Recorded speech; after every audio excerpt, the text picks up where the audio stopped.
Hello, everybody, and welcome back to another episode in our TNA series. We are just a couple of days away, the go-home episode of Impact, if you will, for Genesis 2015. IRL, it's been a few weeks since we've seen this series, so make sure you go back and watch the previous video if you want to be caught up. But of course, Genesis is coming. It will be the next episode in this series. And we have all sorts of matches to get to, which we will pretty much be highlighting all of the matches here tonight on Impact. But, of course, we also have the big-time main event here tonight, where Austin Aries and Jeff Hardy, two men who fought the very first episode of Impact in 2015, and then have had this weird somewhat respect looking thing recently. They are going to be teaming up in the main event tonight, or at least the main event match tonight, and they will be taking on two members of the Black Friday management, Samoa Joe and Christopher Daniels. On top of that, I said that was the main event match because it is not the final segment of the show. Tonight, the final segment of the show is going to be a debate of sorts between challenger for the TNA World Heavyweight Championship, Bobby Roode, and champion Johnny Impact. We also have a few other matches scheduled for today. We will have to see how it all plays out. But before we can really get into any of that stuff, we have to get through tonight's show. We open things up with a brief Impact opening segment. Basically just kind of highlights what I just got done saying there. It only gets 67 because I braided everything on charisma, but it is what it is. But essentially kind of talks about the debate later tonight, talks about the big main event tag team matchup, and it also talks about how we're going to hear from EC3 and Kurt Angle tonight ahead of their 2 out of 3 Falls match this Sunday at Genesis as well. In front of 8,815 people at the Hinkle Fieldhouse in Indiana, we open up the wrestling portion of Impact with a 58 rated matchup. I was kind of hoping for a better rating from that, honestly. About that, go to Heat and Decent Wrestling. Colt Cabana defeats Kazarian in 10:43 by pinfall with a Colt 45. During the matchup, it gets revealed. I think I already announced it the last couple weeks, but I may not have, but it does get revealed. It either gets revealed or talked about that Christopher Daniels will be in action at Genesis against Colt Cabana in kind of one of those matches where Daniels kind of said that he wanted to challenge anybody on the TNA roster to step up to him, and Colt Cabana decided to step up to him. So Colt Cabana facing Christopher Daniels' former tag team partner and recent enemy, Kazarian, and he gets a victory over him. Only gets a 58 rating. Admittedly, I'm a little unsure why I got that low of a rating. Oh, Blackman associated storyline. Yeah, I don't have a storyline going for Daniels and Cabana because we're going to be just kind of a throwaway match. Not a throwaway match, but it's not a story-driven matchup at the pay-per-view, or at least not a story, like a future story-driven match, that is. Nevertheless, Colt Cabana gets a victory, and we move on from there. After that, we get a video playing, hyping up AJ Styles and Chris Sabin this coming Sunday. Of course, they are going to be having their one-on-one matchup, finally, the first time that they fought one-on-one since Bound for Glory, when Chris Sabin was able to get the surprise victory. That match was made last week when Eric Bischoff finally had enough and said that these two are going to fight at Genesis. 67 rating for the segment because I, again, rated on charisma. I don't mind that it loses heat. It is what it is. We'll run with it from there. Obviously, we know that the match itself is going to be really great at Genesis, so I'm not worried about this video here. But essentially just kind of goes over the history of the feud up to this point. After that, we go back to the ring where we have a tag team matchup. This obviously was made because of last week's Knockouts Brawl that happened to open up Impact. And in a decent matchup, in a 66 rated matchup with which, holy cow, can you just give me a second here? 66 rating I think I keep forgetting to check, but I think this might be one of, if not the highest knockouts match we've ever had. So that's pretty cool. But in a decent matchup, April Mendez and Gail Kim went to a double disqualification with Mickie James and ODB in 12:29. The four women just refusing to follow the rules and ends up in a big, huge brawl that the referee just throws out. 66 rating. Advancing two different storylines there, obviously. Good stuff there. Of course, as you see there as well, Jay Lethal and Magnus were at ringside. Remember last week, Lethal was attacked by Magnus in that tag team number one contenders matchup. They looked like they had some issues with each other at various points, but they didn't actually get physical with each other in this matchup. After the match, the four knockouts continue fighting with each other. Mickie James pairing off with April Mendez and ODB pairing off with Gail Kim. Security come out to try to break things up with little success as the show goes to a commercial break. After the break, Mendez and James have disappeared seemingly to the back, but Gail Kim and ODB are still at ringside, still having to be separated with each other. Security can't seem to get them to go backstage. This leads to Eric Bischoff coming out and saying that he's had enough. He's tired of this between these two. He says this Sunday, ODB will challenge Gail Kim for the Knockouts Championship. ODB smiles emotions for the championship while Kim mouths off towards her. So remember, we did say that it was potentially going to happen it was obviously going to happen at some point in the near future. We didn't have a set date for it, but it is going to be happening at Genesis. So it will be ODB challenging Gail Kim for the TNA Knockouts Championship in what should be a very, very interesting matchup there. After that, we go back to the ring. I'm not exactly sure how this gets set up, essentially, but we end up going to the ring where Magnus gets a victory over Jimmy Jacobs in 9:51 by pinfall with the diving elbow drop. 64 rating for the match. Brian Kendrick was at ringside throughout the match trying to get Jimmy Jacobs to actually, trying to give him some advice because, of course, remember, Jimmy Jacobs and Brian Kendrick have the tag team title Feast or Fire briefcases. So at some point in 2015, they're going to have to challenge the tag team champions for those belts. Well, I guess if they choose to. But, of course, they are not really getting along that well. But Brian Kendrick is out here trying to help Jimmy Jacobs out against the former TNA World Heavyweight Champion, but at the end of the day, Magnus gets the job done. Jay Lethal came out towards the end of the matchup, had a little bit of a distraction, but it wasn't enough to cost Magnus the victory. After the match, though, Lethal gets on the mic and says that if Magnus has a problem with Lethal, he can meet him in the ring this Sunday at Genesis. Magnus laughs about the challenge and shakes his head no, motioning towards Lethal without speaking, that he thinks Lethal is far too below his level. So kind of making it seem like Magnus is in Magnus's mind that he's worlds above Jay Lethal. We'll have to see if that ends up leading to anything at Genesis or not. But as of right now, no matchup at Genesis happening between these two. After that, brief little promo from the Killer Elite Squad backstage heading into their tag team title matchup at Genesis, where Christy Hemme says that these two are more focused than ever and that this Sunday at the pay-per-view, they will become the new TNA World Tag Team Champions.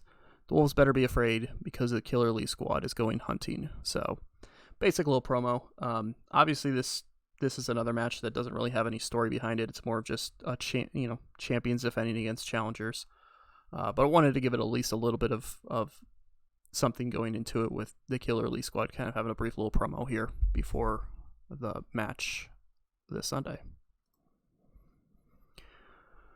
Then we have a matchup which doesn't do great because the two are still unimportant level of popularity. But in a poor matchup, Madison Eagles, one half of the tag team portion of the Suffering, Madison Eagles and of course Shirley Melissa, get the victory over one half of the Knockouts tag team champions Evie in 7:36 by pinfall with a Hellbound. So not only do the tag team Eagles and Melissa have a victory over Team Kick in that 6-woman tag team matchup. But now Eagles has a 1-on-1 victory over one half of the champions as well. So gotta imagine that they're going to be getting a Knockouts title match, or Knockouts tag team title match at some point in the near future, or at least a rematch for it. But we're not sure when it's happening. I can confirm that it's not happening at Genesis, but it will happen sometime in the near future. Nevertheless, Eagles able to get the victory in this matchup. Of course, all the different members of the Suffering, as well as Nixon Newell and Jesse McKay, were ringside for this. Not really too much there. The Suffering didn't really cause the end of this match to happen. There was a little bit of scuffle between the two sides on the outside, but it wasn't enough to get involved in the finish. The finish just came with Eagles just getting the better of Evie in this matchup. After that, we get a promo from EC3 where he talks about the match against Kurt Angle, where he says that he has a plan to defeat Kurt Angle and rid EC3 of this annoying pest once and for all. He hopes Angle is ready to suffer the most embarrassing defeat of his entire career because EC3 is about to make him a chump. Kurt Angle then has a follow-up backstage promo where he says that EC3 might have a future in this business, but only if Kurt Angle allows it. After everything that EC3 has done to Kurt Angle, including putting him on the shelf 2 different times, he plans on not just trying to win at Genesis, he plans on breaking his goddamn ankle. So of course, these two, before their 2 out of 3 falls matchup, focused and determined to make each other. Well, EC3 is apparently going to make Kurt Angle get embarrassed in a defeat, and Kurt Angle is going to apparently make EC3 suffer and be put on the shelf himself. So we'll have to see how that ends up playing out. After that, we go back to the ring where we have a interesting 6-man tag team matchup happening tonight, where we have the members of the triple threat match at Genesis for the X Division Championship, DJZ, Paul London, and Shelton Benjamin, being forced to team up tonight against 3 members of Team Dixie. And in 10-17, Shelton Benjamin is able to hit Rockstar Spud with pay dirt and get the victory for his team. So bit of momentum heading into the Genesis pay-per-view.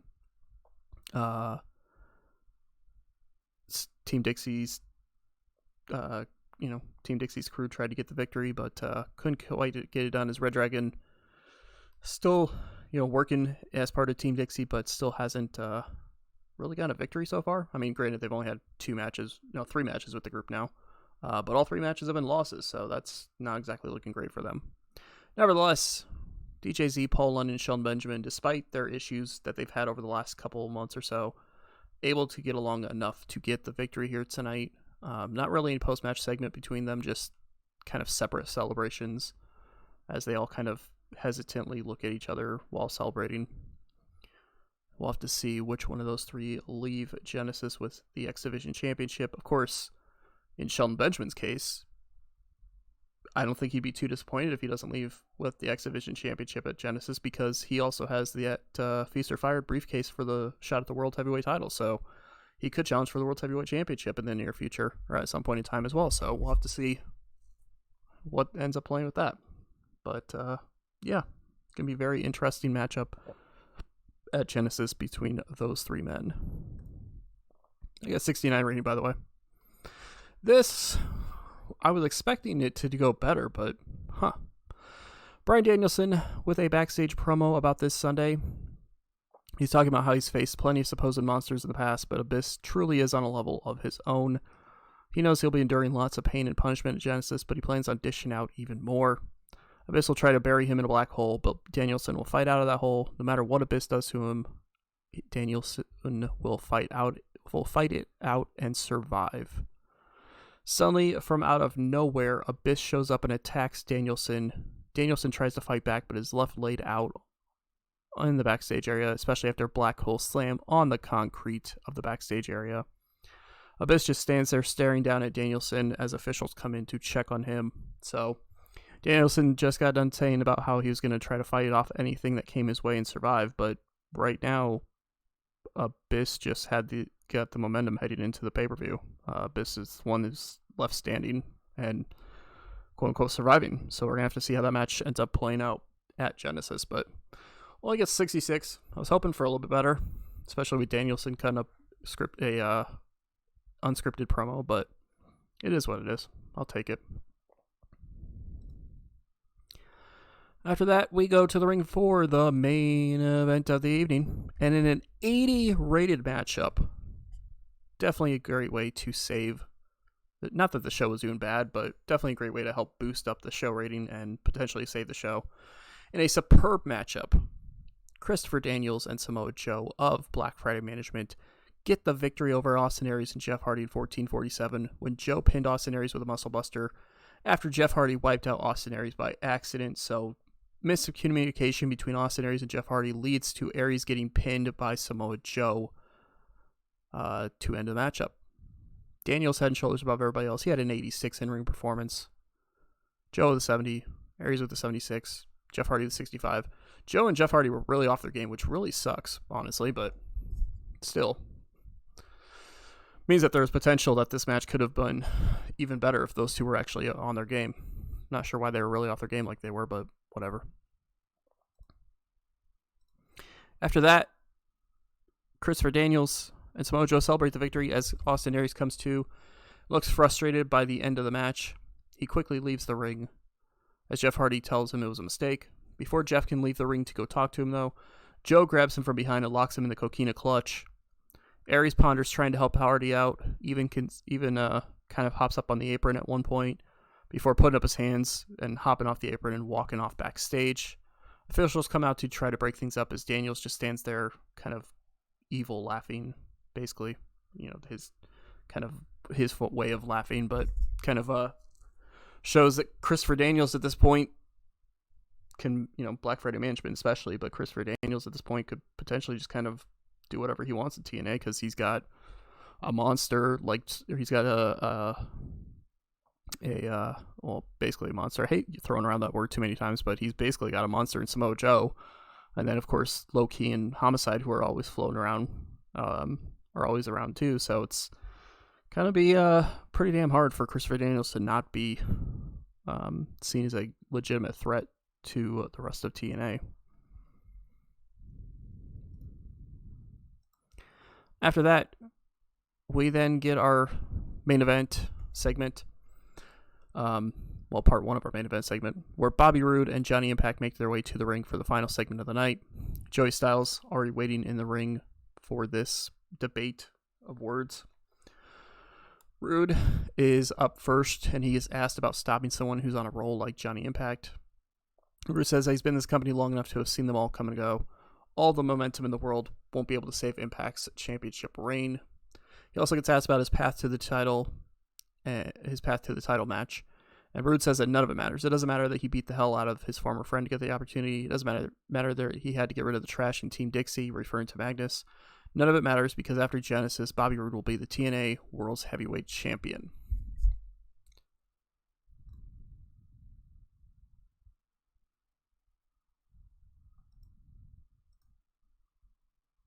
There we go. The questions are then turned to Johnny Impact, who's asked about any worry with someone who's been in TNA as long as Roode has. Impact says he respects the amount of time that Roode has been here, but that's as far as the respect goes. Johnny Impact came into TNA and immediately tore through the TNA roster to win the Bound for Glory series, pretty much going, in fact, he did officially go undefeated in it. And then he continued on his path to win the TNA World's Heavyweight Championship. So Roode may have been here for quite some time, but that doesn't matter come this Sunday. Johnny Impact is also asked about Team Dixie, and Impact laughs it off, saying that a veteran of this business, like him, doesn't worry about a bunch of losers like them. Joey starts to ask another question, but Roode puts a stop to everything, kind of taking a little bit of offense to the Team Dixie being losers line, and also kind of takes offense to being kind of disrespected by that, however, saying that Johnny Impact is, he may be, he may have some experience in this business, however, but Bobby Roode has just as much experience, if not more, that Bobby Roode has what it takes to be the new TNA World Heavyweight Champion, and that Johnny Impact will go back to being a former company up north star that will probably disappear from this company within a year or two, just like so many of those other ones do after they've been kicked out of the supposed big leagues. Kind of taking a serious shot at Johnny Impact there. Impact just kind of stares down Rude, not really saying anything at this point, but he obviously looks a little bit upset about this. He just raises the championship up in the air while staring down Bobby Roode, who takes a step forward to kind of be almost basically face-to-face with him, and the two stand like this in a stare down with the championship raised in the air to end the show. 77 rating for that part 2 of the segment. Impact itself this week gets a 74 rating. Lost its popularity in 11 regions. Gained popularity 9. Not a great showing. But it is what it is. I didn't want to just, go and shove all of the big stars in all the matches. I wanted to make sure I had stuff that advanced stuff for storyline purposes, and sometimes that happens. But I'm not really disappointed about it, honestly. It was still, in my opinion, it was still a really good show. It still helped advance stories and prepare the viewers for TNA Genesis coming up in game this Sunday. So that should be one hell of a show for sure. Of course, briefly running down the card for that, we have, as I mentioned earlier, Christopher Daniels taking on Colt Cabana 1-on-1. We have the TNA World Tag Team titles on the line. The American Wolves defending against Killer Elite Squad. We have the Knockouts Championship on the line, as it was announced, with Gail Kim defending against ODB. We have Abyss going 1-on-1 with Bryan Danielson. We have the triple threat match for the X Division Championship. Paul London defending against DJZ and Shelton Benjamin. We also have the... Sorry, I got distracted by something that popped up on there. We also have the 2 out of 3 falls matchup. Ethan Carter III taking on Kurt Angle. We have the big one-on-one match, the one-on-one rematch from Bound for Glory, which will feature Chris Sabin taking on AJ Styles. And of course, the main event of the evening that night, Johnny Impact defending the TNA World's Heavyweight Championship against Bobby Roode. That should be definitely an awesome, or a really great card for sure. We also still might see something between Jay Lethal and Magnus. We'll have to see how that plays out. We might see some other stuff happen on the show, so we'll have to see how that plays out. But I'm definitely looking forward to that for sure. Before we end this episode, though, we have to go over what happened on Explosion this week. As you see right here, the World Cup, the TNA World Cup continued on Explosion. Featured Drew Gulak of Team USA defeating Ethan Page of Team Canada. It featured the Team Europe women's team of Rhea O'Reilly and Leah Von Dutch defeating Casey Cassidy and Demi Bennett. Featured Alex Kozlov of Cassidy and Bennett, by the way, of Team Oceania. Featured Alex Kozlov of Team Europe defeating Rocky Romero of Team USA. Leon of Team Japan defeating Chelsea Green of Team Canada. And Kota Ibushi and Hiromu Takahashi of Team Japan defeating Tama Tonga and Jonah Rock of Team Oceania in what was billed as a big-time tag team matchup, because, of course, both of those teams heading into that were the only two teams that did not have a single point. So, obviously, now with that victory, a team has a point. As with that, I want to make sure that actually popped over there. With that, the Men's World Cup standings 4 weeks into the series so far has Team USA and Team Europe tied atop the standings with 4 points apiece. Ignore the 1 through 5th on the side, because I haven't done any tiebreakers to figure out which one is above the others. But Team Europe and Team USA both tied atop the leaderboard with 4 points apiece. Team Canada and Team Japan with 1 point apiece, and Team Oceania still with 0 points. On the women's side, we have Team USA with 3 points Team Canada, Team Europe, and Team Japan all with 2 points, and Team Oceania rounding up the bottom at 1 point. We are going to be having, heading into February, we're going to be having some kind of more multi-point kind of matches happening, so we might start seeing some separation very quickly among all the teams, but we're going to have to see how that all plays out.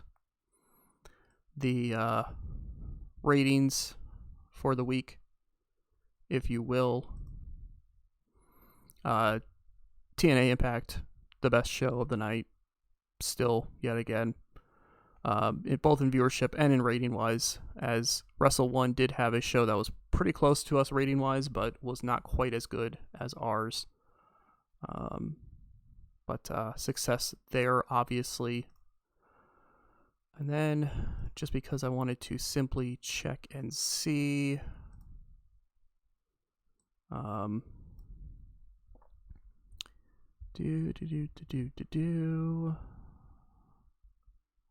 Looking at these matches here.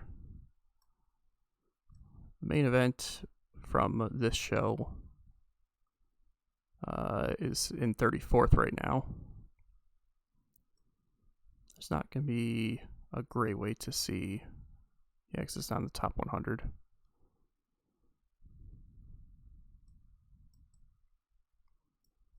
Let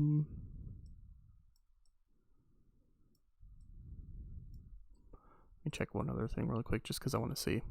I'm trying to see if that, I can't remember offhand, but I was trying to see if that Knockouts match was the highest rating. It was not. Because I was pretty sure that Gail Kim had that rating one. And the Bound for Glory match last year between Gail Kim and Mickie James was a 72 rating. So it was not the best. And in fact, Gail Kim retaining against Mickie James at Final Resolution was a 69. But that 66 rating is still good for a non-101 matchup between Gail Kim and Mickie James, that is. So there's that. Can't go wrong with that at all. But thank you for watching this episode. Definitely appreciate all the support you continue to have for the series. We head into Genesis happening in-game this coming Sunday. I haven't a great idea on when exactly it's going to happen IRL. Obviously we have the